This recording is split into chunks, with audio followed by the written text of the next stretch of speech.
What up guys, and welcome to another build guide video. Today I have the Flaming Blade Knight, the Fire Druid, the Fire Bard, the Flaming Bard?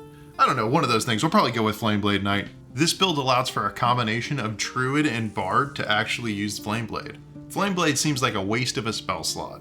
Well, I spent the time to figure out how to make it work so you don't have to. This build has some great mechanics, moving enemies around the battlefield all while doing great damage. In your Nova round, you can attack 2 targets 4 times for an average of 275 damage split between 2 targets, or you can spread out your Bardic Inspirations to deal on average 150 fire and necrotic damage to a single target, and it adds +4 to your armor class every single turn. On top of that, you still have Druid forms and Bard passives for the RP aspect to help you get through the campaign. If this sounds like a build for you, grab a coffee and settle in as we go over the Flame Blade Knight. The Flame Blade Knight can be created with any race, but there's one very important decision you have to make right at level 1 due to the way Flame Blade interacts with spellcasting modifiers. Since this build is split between 6 levels in Bard and 6 levels in Druid, the spellcasting modifier is kind of bugged. Flame Blade uses the attack modifier of whichever class you took second, so just keep that in mind until Larian fixes it. So if you want to be a more Druid-like character and have high wisdom, you have to choose Bard for your first level and vice versa. Additionally, if you want to cast with your wisdom, then you need to make sure your Druid level is the most recent thing you have on level. With that disclaimer, let's go ahead and jump into level 1 Bard. For our cantrips, we're just going to go ahead and select Friends and Light. Now remember, you don't want anything that's going to be required to have a spellcasting modifier to it. So for example, you don't want Vicious Mockery because that's a saving throw. Same thing with Minor Illusion. Take stuff like Blade Ward, Friends, and Light.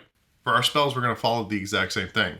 So something like Long Strider, Featherfall, Speak with Animals, and Heroism. For your abilities, have them look something like this. I wanted to focus on my Wisdom here. And because of our level restrictions, we're going to only get 2 ASIs. So Wisdom, you want it to be as high as possible. So when you throw that ASI into it, you can almost reach 20. Additionally, I took a lot of Dexterity because I wanted to have a higher armor class and be able to shoot bows when needed. Getting into the level up process, we're going to get our level 2 in Bard, so we get Song of Rest, and for our spell, I'm just going to pick up Healing Word. It'll just be a way for us to pick up someone as a bonus action. Level 3 of Bard, we're going to get our subclass. We're going to choose College of Swords, and that will give us a fighting style and access to all of our flourishes, which will increase our defensive capabilities and our offensive capabilities. For our fighting style, we're going to choose Dueling, because Dueling actually impacts the damage on Flame Blade. For level 4, we're going to get our first feat. You also get an additional cantrip. I just chose Mage Hand, and then I chose Knock for my spell. You're also going to get your first feat, so we're going to choose an ASI and increase Wisdom to 19. You'll see how we get that to 20 real easy early on with an item. For our 5th level in Bard, we're going to get Bardic Inspiration improved, which will change that dice to a D8, which will increase damage. Also, due to Font of Inspiration, you're going to get all your Bardic Inspiration back on a short rest. For our spell, I went ahead and chose Plant Growth because we are going to do a Druid-like build. Thought it'd be cool to go ahead and pick this up. There's no saving throw, it just slows down enemies a bunch. For our 6th level, this will be our final level in Bard, and we're going to get an additional attack now at this point in time. We also get Counter Charm when that'll become applicable. We also are going to pick up another spell here. I'm going to pick up Speak with the Dead because I want to go more of this necrotic Druid vibe. So I figured being able to speak with the dead would be a cool ability. For our 7th level, we're going to finally start dipping into Druid. And feel free to take a level in Druid early on to kind of help with your melee damage if you want to. It's not going to mess anything up as long as you take 1 level of Druid, finish your Bard out, and then come back to Druid. You'll still be casting with your Wisdom modifier when you get to those higher levels. For our cantrips, I'm going to choose Shillelagh and Thorn Whip. Shillelagh will allow me to use my Wisdom instead of any of my other stats in order to deal damage. And then we'll go over prepared spells at the end of the Druid section. Going into level 2, that's where we're going to get our subclass. We're going to choose Circle of the Spores. The reason we're doing this is because when we have the symbiotic entity, we're going to do another 1 through 6 necrotic damage. That does work on Flame Blade. Also, you're going to get additional temp HP equal to 4 times your Druid level, so it'll be 24 once we max this out. On top of that, you do deal a little extra damage with necrotic damage. Going into level 3, again, you're just going to continue to level through here. There's nothing extremely fancy, but level 4 is where we're going to get another cantrip. Feel free to grab whatever you want. We'll grab Poison Spray. I think that looks cool. And we'll get our 2nd feat. Our 2nd feat helps us with damage tremendously. It's a feat that not a lot of people take, but I think it's very good in this build. Savage Attacker. When making melee weapon attacks, you roll your damage dice twice and use the highest result. With all of our damage, except for the +2, coming from a dice roll, being able to roll that dice roll with basically advantage increases the damage for this build tremendously. So I think it's very strong, and it allows you to keep consistent damage when you're attacking with this Flame Blade.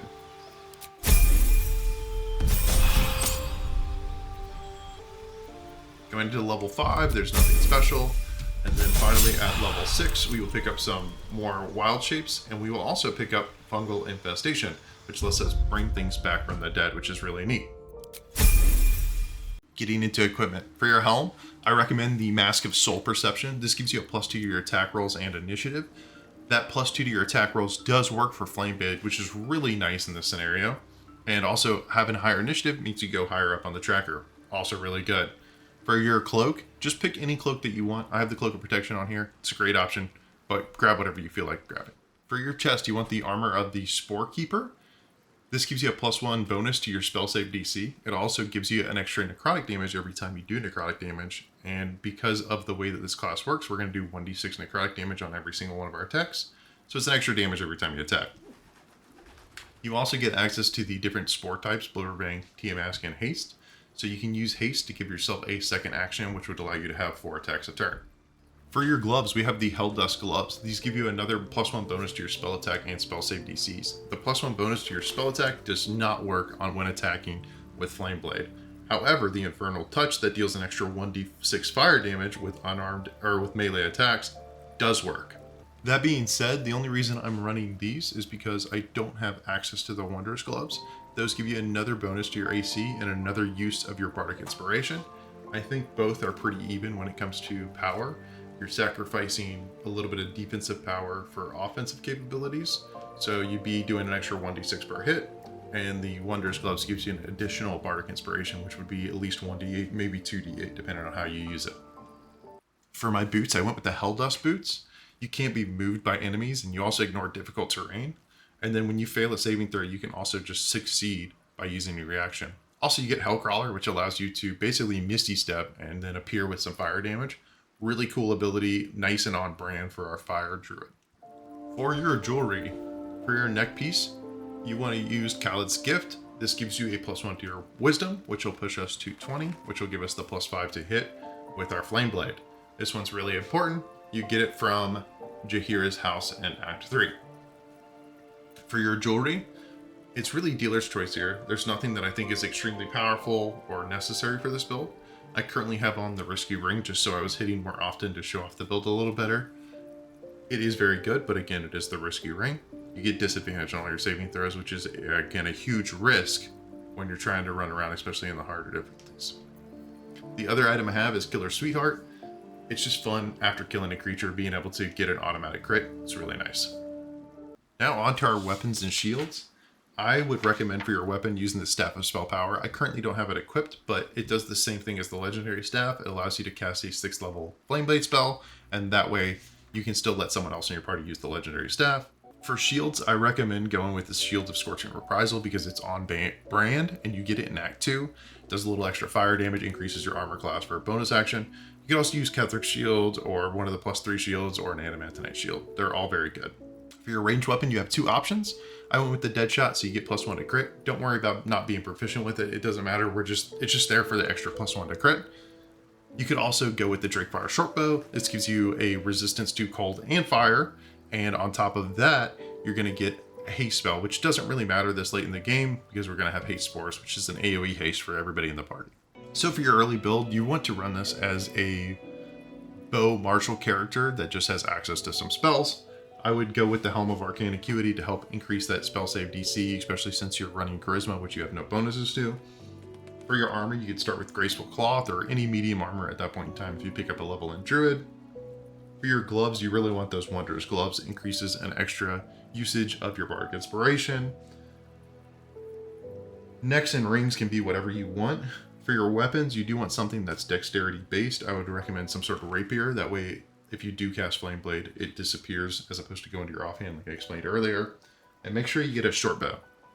There's a Bow of the Banshee. It's a really good bow that you can get off of one of the Duragar in the Forge.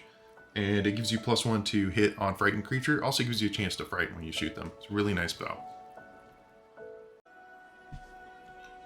Okay, for our Druid spells, this is basically what I recommend. For level 3, you're not going to really be able to use Call Lightning very often, although it is a really good option if you wanted to fight some mechanical things that are taking double lightning damage. A lot of the mechanical things in Act 3 are resistant to fire damage, so maybe you switch to this while you're going through Act 3. I'm not a huge fan of protection from energy just because it is concentration. Daylight, same thing. So Sleet Storm's really good. Allows you to get this big AoE area to kind of CC all the enemies and kind of slow them down. I also really like Pass Without a Trace. You can do some really cool things while sneaking around. Lesser Restoration for combat prowess. We obviously have to have Flame Blade, Enhance Ability for our RP adventures, and then Protection from Poison. You can just cast this on all your party members for level 2 spells, and then they just basically won't be poisoned. There's certain fights where it's really useful. Hold Person. Flaming Sphere is kind of on brand. I wanted to take that. You can throw the Flaming Sphere out there and it does its own thing. Tanks a little bit of damage for you. For our level 1 spells, I just went ahead and took Cure Wounds, Fog Cloud, and Healing Word. And you'd also just drop this for Enhanced Leap. Okay, for the build demonstration, again, before combat, I cast my Flame Blade right before it happened just so I can have an extra bonus action and show off some more of the abilities. Okay, welcome to the build guide demonstration. So in this fight, all I've done before the fight started is cast Flame Blade. So I basically go ahead and cast that. That way I have my bonus action. I can cast Haste Spores at this point in time. So you see I do have 2 actions. One thing you do want to worry about, if there are wizards in the fight, you don't want to cast Flame Blade first. Cast some sort of cantrip and go ahead and bait that out. So here we do a Mobile Flourish. It ends up killing the guy, but you can see now we can teleport to him. Because he's dead, you cannot teleport to him. If you end up killing a target, you won't be able to teleport. I went ahead and show off the damage here. It's just 5d6 plus the 1d8 from the Bardic Slashing ability, and then it adds in the extra 1d6 from the gloves and a +2 from our single weapon fighting ability. That being said, I go ahead and move the character over, and we can go ahead and do a Slashing Flourish here. This will be our second out of our 4 attacks, excuse me. And honestly, what you can do at this point in time is just, do a couple more Slashing Flourishes, and then you'd only have 2 more enemies there. You'd be able to fight it the other side of the build. But in order to show off some stuff, I wanted to show off basically how some of the other spells work. So I'm just going to end up backpedaling my character here and casting Sleet Storm, just so you can see how strong it was. I did debate on doing Plant Growth just because it's just as annoying, but Sleet Storm actually knocks them down, which to me is even better. So here we go ahead and drop Sleet Storm. It hits 4 of them, and you see as all 4 of them fail to save, which is, it's kind of insane. Knocks down 4 people, basically kind of eats their entire turn. As we go into my next turn, I use my Hellwalker Boots to teleport over. That does cost an action, so it is a little expensive, but I wanted to show it in case there's a bunch of ice or, some stuff you wanted to get the rest of your allies over, we'll say, and you need the ice gone, you could just teleport to it. A lot of times the Flame Blade does knock ice, like it knocks it back into water for some reason, but I haven't figured out exactly how it does it. Here's another example of how to use the teleportation, the Mobile Flourish. So I went ahead and teleported him forward. If I had 2 more actions, then I could just go ahead and use Slashing for a Flourish twice there. That being said, we are failing a lot of these saving throws because we are wearing the Risky Ring. Don't feel like it's required. I simply use it just to make the build more consistent when I'm showing off builds like this.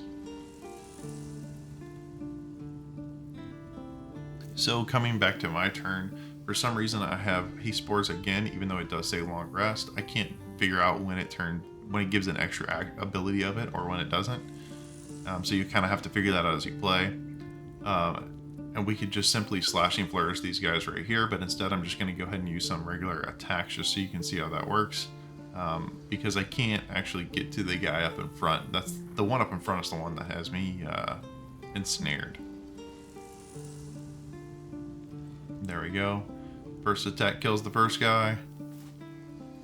And and I believe that actually broke his concentration. So the second one also crits, killing the other guy.